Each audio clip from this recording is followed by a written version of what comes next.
नमस्कार, मैं सुष्मिता मिश्रा। आप देखना शुरू कर चुके हैं 4 PM यूपी।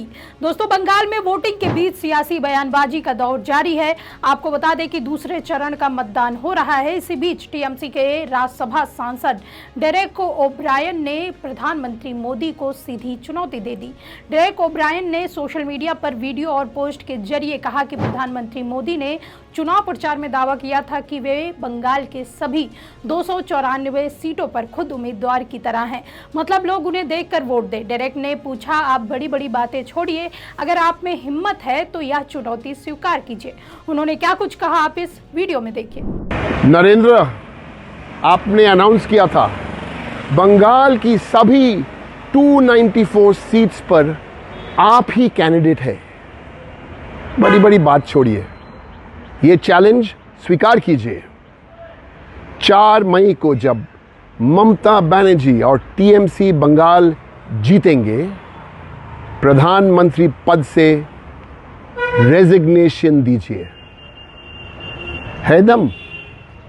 इतना ही नहीं दोस्तों, उन्होंने आगे कहा, 4 मई को जब ममता बनर्जी और टीएमसी बंगाल जीत जाएगी तो प्रधानमंत्री पद से इस्तीफा दे दीजिए। क्या हिम्मत है! यह बयान काफी तीखा और ध्यान खींचने वाला है। डेरेक का मकसद मोदी के दावों को उलटकर टीएमसी की जीत का भरोसा जताना है। बंगाल का चुनाव बहुत ही महत्वपूर्ण है। ममता बनर्जी की टीएमसी तीसरी बार सत्ता में बनी हुई है और चौथी बार जीतने की कोशिश कर रही है। वहीं भाजपा ममता सरकार को हराने के लिए पूरी ताकत लगा रही। पहले चरण में रिकॉर्ड मतदान हुआ था जो 90% से ऊपर बताया गया। दूसरे चरण में भी मतदान जारी है।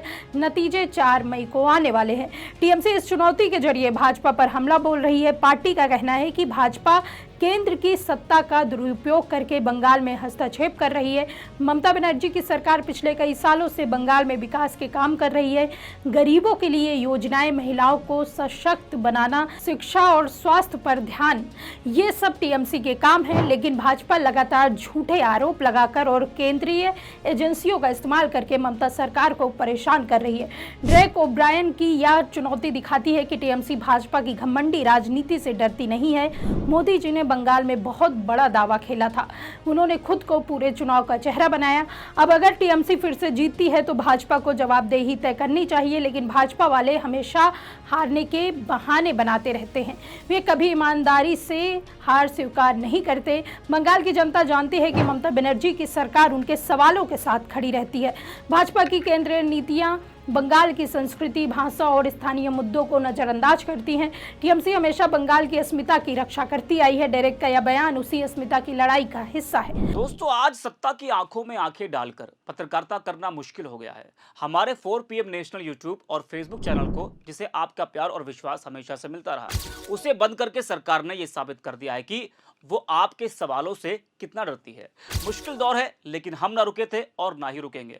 हम सच के लिए हमेशा लड़ते रहेंगे। ऐसे में 4 PM यूपी को आप लोग ज्वाइन करें और निष्पक्ष पत्रकारिता को जिंदा रखने के लिए जितना हो सके उतना हमारा आर्थिक सहयोग भी करें। आपके सहयोग से ये जंग हम जीत कर रहेंगे। चुनाव में अभी वोटिंग चल रही है और नतीजे 4 मई को आएंगे। अगर टीएमसी मजबूती से जीतती है तो यह भाजपा की हार होगी।